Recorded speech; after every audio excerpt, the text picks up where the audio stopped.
নমস্কার বন্ধুরা, শ্রাবণী রান্নাঘরে আপনাদের সবাইকে স্বাগত জানিয়ে আমি আবারও একটা রান্নার ভিডিও নিয়ে চলে এসেছি। আজকের আমি একটা অন্য রকমের রেসিপি আপনাদের সাথে শেয়ার করব। আশা করি আপনাদের ভালো লাগবে। আজ আমি একটি আদিবাসীদের রান্না দেখাবো, যার নাম হুড়ো হরব। পাহাড়ি এলাকায় ঘুরতে গিয়ে অনেকেই এই খাবারটি হয়তো খেয়ে থাকবেন। এই রেসিপিটা রাখাইন আদিবাসীদের। তাহলে চলুন এই রেসিপিটা আমি কিভাবে বানাই আপনারা একবার দেখে নিন। হুড়ো হরব বানানোর জন্য প্রথমে আমি গ্যাসটা অন করে নিয়েছি আর তার মধ্যে একটা কড়া বসিয়ে দিয়েছি। আমি প্রথমে এখানে 3টে শুকনো লঙ্কা নিয়েছি। শুকনো লঙ্কাগুলো কড়াই দিয়ে প্রথমে একটু শুকনো খোলায় ভেজে নেব। এই রান্নাটা করতে আমার বেশি কিন্তু মশলাও লাগবে না আর খুব বেশি সময়ও লাগবে না। খুব অল্প সময়ের মধ্যে কিন্তু রান্নাটা হয়ে যাবে। শুকনো লঙ্কাগুলো আমি শুকনো তাওয়ায় একটু নেড়ে ভেজে নিয়েছি। এবার আমি এগুলোকে তুলে রেখে দেব। প্রথমে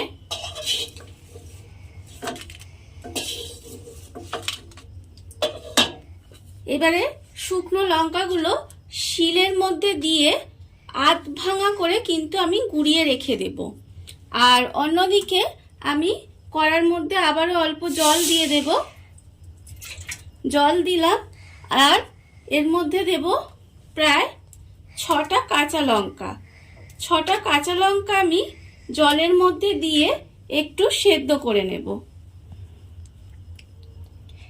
যতক্ষণ কাঁচা লঙ্কাটা সিদ্ধ হচ্ছে ততক্ষণ কিন্তু আমাকে শুকনো লঙ্কাটা একটু আধ ভাঙা করে আমি শিলে একটু গুঁড়িয়ে নেব।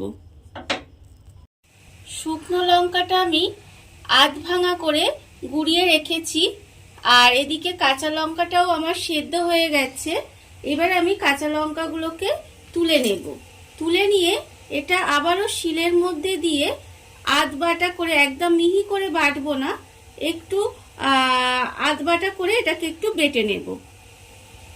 সেদ্ধ কাঁচা লঙ্কাটা এখানে আমি মিহি করে বাটিনি, আধ বাটা করে এখানে কাঁচা লঙ্কাটা রেখে দিয়েছি। এবারে আমি একটা বড় বাটি নিয়েছি। বাটির মধ্যে এখানে আমার 1 বাটি চিকেন আছে আর চিকেনটা কিন্তু হাড় ছাড়া মুরগির মাংস এইভাবে ছোট করে টুকরো করে কাটা আছে। সেটা আমি এই বড় একটা বাটির মধ্যে নিয়ে নেব।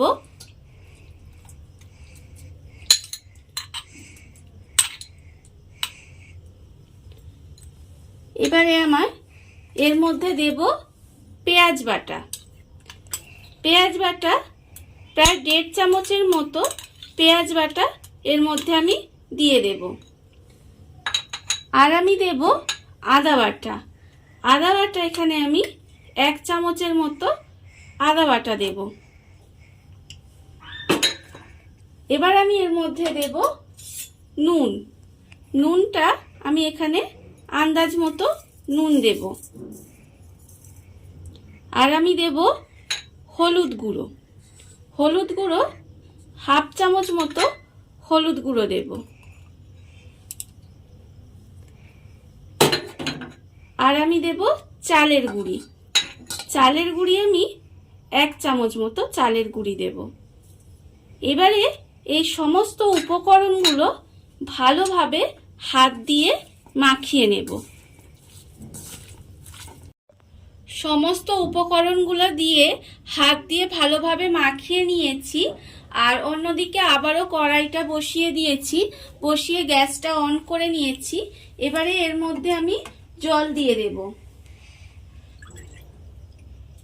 এই বাটিটা মেপে আমি প্রায় 2 বাটির মতো জল দিলাম।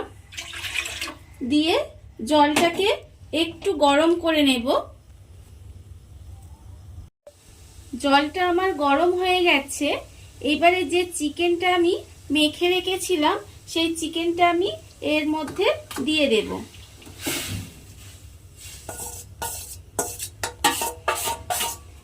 চিকেনটা আমি এর মধ্যে দিয়ে দিলাম, দিয়ে ভালোভাবে মিশিয়ে নেব। মিশিয়ে নিয়ে চিকেনটা যতক্ষণ না সেদ্ধ হয় ততক্ষণ কিন্তু আমাকে ঢাকা দিয়ে ভালোভাবে গ্যাসটা কমিয়ে রান্না করতে দিতে হবে, যাতে চিকেনটা খুব ভালোভাবে সেদ্ধ হয়ে যায়। ঢাকাটা আমি খুলে নিয়েছি। খুলে নেওয়ার ফলে দেখুন চিকেনটা আমার সেদ্ধ হয়ে গেছে। কিন্তু চিকেনটা সেদ্ধ হয়ে গেলেই হবে না, এই যে চিকেনের যে জলটা আছে এটা কিন্তু একদম ভালোভাবে শুকিয়ে নিতে হবে, যাতে এতে জল না থাকে, পুরোপুরি জলটা শুকনো হয়ে যাবে। এইভাবে কিন্তু চিকেনটাকে আমাকে আগে রান্না করে নিতে হবে। যতক্ষণ না জলটা শুকিয়ে যায় ততক্ষণ কিন্তু আমাকে নেড়ে যেতে হবে, যেহেতু এর মধ্যে আমার চালের গুঁড়ি দেওয়া আছে, তলায় লেগে যাওয়ার সম্ভাবনা থাকতে পারে। তাই কিন্তু এটাকে একটু নাড়িয়ে নাড়িয়ে জলটাকে ভালোভাবে শুকনো করে নিতে হবে। জলটা পুরোটা এর মধ্যে শুষে নিয়েছে, শুষে নিয়ে শুকনো শুকনো হয়ে গেছে। এইবারে এই অবস্থায় আমি এটাকে ঢেলে নেব। ঢেলে নিয়ে এটাকে ঠান্ডা করে আবার নিয়ে চলে আসব। চিকেনটা আমি ঢেলে রেখে ঠান্ডা করে নিয়েছি। এইবার এই অবস্থায় আমি এর মধ্যে দেব যে শুকনো লঙ্কাটা আমি হাফ ডাস্ট করে রেখেছিলাম, সেই শুকনো লঙ্কাটা দিয়ে দেব। আর যে কাঁচা লঙ্কাটা আমি মিহি করে না বেটে একটু আধ বাটা করে রেখে দিয়েছিলাম, সেটা আমি এর মধ্যে দিয়ে দিয়েছি। এবারে আমি দেব পেঁয়াজ কুচি। এখানে আমার প্রায় দুটো মাঝারি সাইজের পেঁয়াজ একদম কুচি কুচি করে রাখা আছে, সেই পেঁয়াজটা আমি এর মধ্যে পুরোটা দিয়ে দেব। আর আমি দেব এর মধ্যে ধনেপাতা কুচি। ধনেপাতা কুচি অল্প পরিমাণে এর ওপরে দিয়ে দিলাম। আর আমি দেব লেবুর রস। লেবুর রস এখানে প্রায় 2 চামচ পরিমাণে লেবুর রস আমি এর মধ্যে দিয়ে দিলাম। আর আমি দেব সর্ষের তেল। সর্ষের তেল এখানে আমার 1 চামচ পরিমাণে কাঁচা সর্ষের তেল আমি এর মধ্যে দিয়ে দিলাম। এবারে এই পুরো চিকেনটাকে ভালোভাবে মেখে নিলেই কিন্তু আমার রেসিপিটা তৈরি হয়ে যাবে। খুব ভালোভাবে কিন্তু মাখতে হবে।